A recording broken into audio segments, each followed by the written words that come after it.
guys, it's Destiny, and today we're going to be doing another March 7th showcase. But before we get into that, let me know in the comments down below one of your favorite games. For today, I'm going to go with Pokemon Emerald. I love Pokemon Emerald. I'm also a really huge fan of Pokemon Platinum, but I just love the older gen Pokemon games because they definitely have a lot of nostalgia factor for me. And I definitely replay them every couple of years just to experience those games again. And lastly, if you guys enjoy videos like these, do make sure to subscribe to win your next 50/50 and also hit the like button to support the video. Now, let's get straight into it. So for today's showcase, we're going to be using March, Aventurine, Robin, and then Dr.Ratio. We actually kicked off Topaz for today on the team. Last episode, or rather last showcase, we kicked off Dr.Ratio, but today he is here and we are replacing Topaz. So I just wanted to show you guys the synergy between Dr.Ratio and March, since he is also a character that can attack pretty frequently with his follow-ups,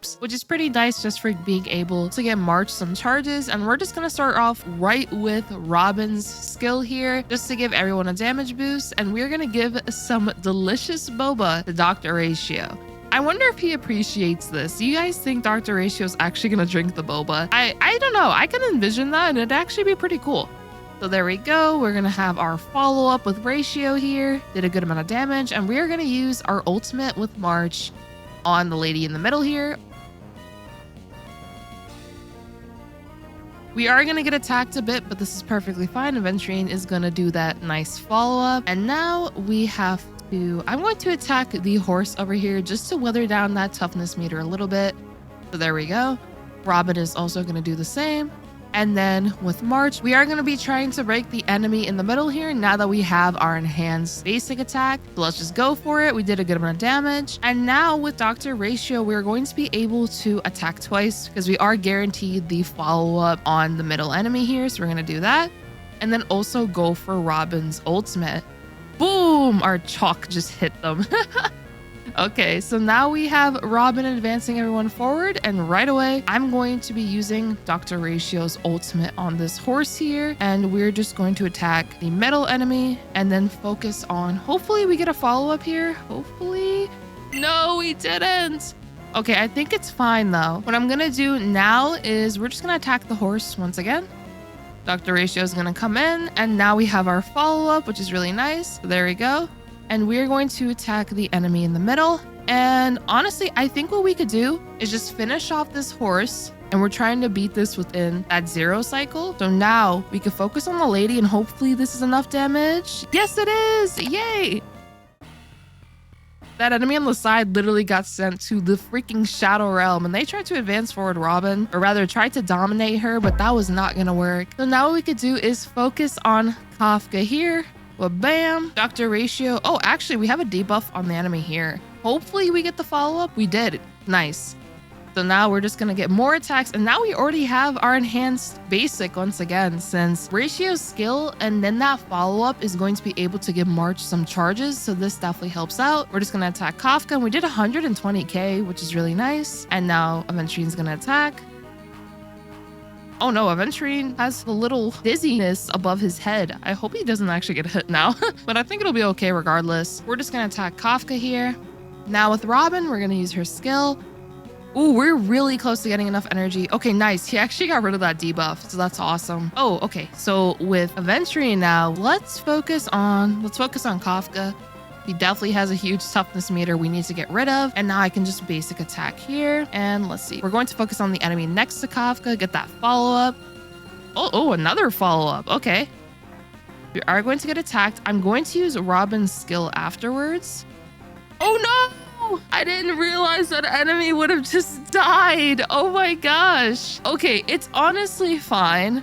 We can literally clear it within this cycle, no problem. It would have been nice, though, if we did get advanced forward, because we might have been able to just kill everybody. But let's just focus on this lady right here. Well, bam! And now with Aventurine, we could just basic onto Kafka. Boom! Deal a bunch of damage. We're going to do it once again. Boom! And now what we could do, we're just going to do that. Well, bam! And now we're going to focus all in on Kafka here. Deal as much damage as we can. Boom! She's dead. And now this little guy does not know what is coming to him. He is just there, just staring at us, thinking he has a chance. Well, I'm sorry. Unfortunately, you are a goner now. Whoop boop. Just a whoop boop. Not even a bam. Just a little bit of damage. And we did start off with 29 cycles, which we ended off on the 28th, which means we were actually able to get a 1 cycle with this team, which is pretty awesome. It does make me wonder though if the 0 cycle possibility was there, just because of the fact we could have advanced forward with Robin and that might have actually been enough damage. So that is a possibility right there. I might actually try it and just see if I could experiment and get there again. But regardless, let's go over the builds now. We have our March 7th and she is decked out on crit rate and crit damage. We want to get as much crit rate as possible on March so that we can ensure that her slashes from her enhanced basic attack will crit as much as possible. And then she has a good amount of crit damage. If you don't have this much, it's perfectly fine because of the fact that Robin will also be able to give the team crit damage. Then here are the rest of her stats. For her light cone, she is using Topaz's signature light cone, but not to worry. If you guys don't have this one, it is okay. Other alternative light cones you can consider could be Cruising the Stellar Sea, Only Silence Remains. If you are attacking the same enemy frequently with March, then you could also consider a light cone like Swordplay. The other premium light cone, such as Zila's signature light cone, is also a really good option. But the reason why we are using this light cone in particular is because of the fact that we will be able to inflict the tame debuff onto enemies, because of the fact that March does have follow-up attacks in her skill kit, which now will actually allow Dr.Ratio to get more consistent follow-up attacks onto enemies. Instead of having that 40 to 60%, we now have the chance to actually have 100% with this team. So I would say this light cone is really handy, especially if you don't have Topaz, which I guess I would question why you have the light cone but not Topaz herself. But regardless, if you do have this light cone, it is a nice option for this particular team, just so Dr.Ratio can inflict his follow-up attack more frequently. But once again, if you don't have this one, it is okay. You are just probably going to deal with a bit more RNG since his follow-up attacks may not be always guaranteed on the enemies you are fighting. For the traces, they are maxed out as we can see. For the relics, we are using Musketeer Wild Wheat and then also Ruinland Arena. And then here's some alternative relic and planar options that you can use for March for a crit build. And then for her Eidolons, we have E3. I do not currently have the E6 since that is not currently available, but I feel like more than likely in 2.5 we might get the remaining 3 Eidolons, since currently if you play the event that's going on right now and then play through the story, you will be able to acquire March, and then you'll also be able to get these 3 Eidolons here, which I highly recommend doing as it'll definitely give March some nice benefits. So definitely make sure to do that as well. Here is Aventurine. He has a bunch of defense, which is really nice. And then here are the rest of his stats. With Aventurine, I'm trying to get a bunch of crit damage on him since he will be able to increase his crit rate with his skill kit, but of course, lower crit damage is perfectly fine. I wanted a more offensive-ish build just so Aventurine could contribute his own fair share of damage in the fight as well. For the light cone, we are using Moment of Victory, but if you don't have this one, you could use Destiny's Threads, Concept 2. Of course, his signature light cone as well will be a awesome option for Aventurine, since this will allow you to deal even more damage with his potential offensive capabilities with those follow-up attacks. So I personally really like his signature, but if you don't have that one, then the alternative light cones I've listed and Moment of Victory is a very good choice. For traces, they are maxed out.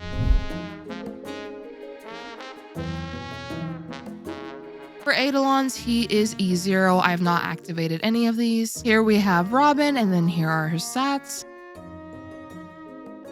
For her light cone, she is using her signature, but if you don't have this one, you can consider her free-to-play option. You could consider meshing cogs and so on. For traces, here they are maxed out. For her relics, we have 2-piece messenger, 2-piece musketeer, and then Spretly Von Wack. Spretly Von Wack is mainly just attempting to get shorter cycle clears, and of course, I do typically pair Robin and Ting Yun together on certain team comps, so what I like doing is Spretly Von Wack on Ting Yun as well as Robin, so that both of them act very quickly in the turn cycle, just so they're able to get their buffs ready and going. Especially if I am trying to attempt more 0 cycles, then this combination is pretty powerful. And then for the Eidolons, they are completely E0. I have not activated any of Robin's Eidolons. Lastly, we have Dr.Ratio himself, and then here are his stats.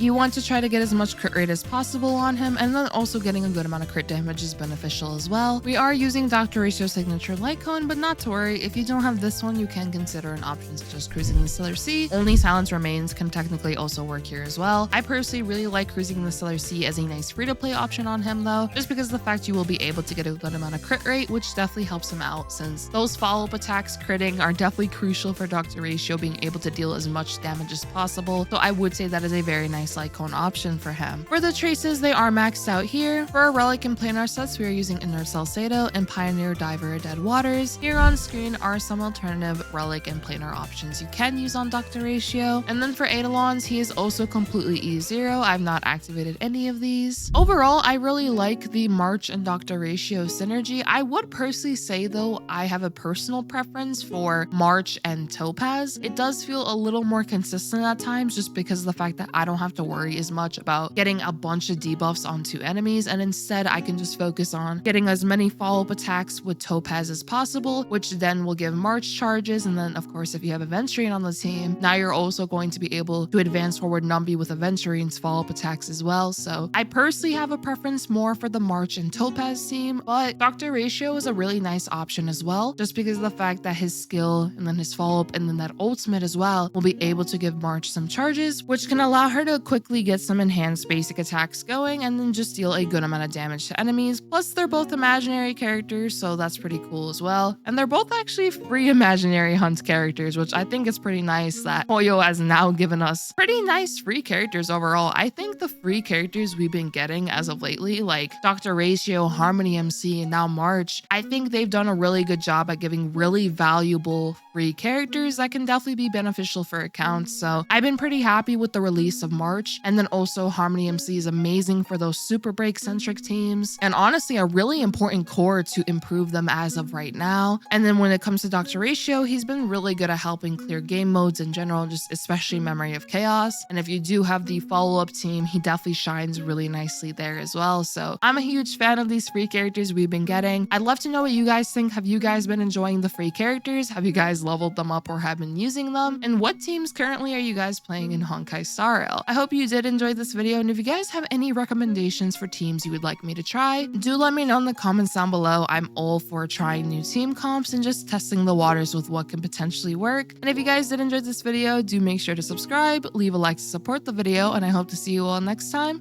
Peace.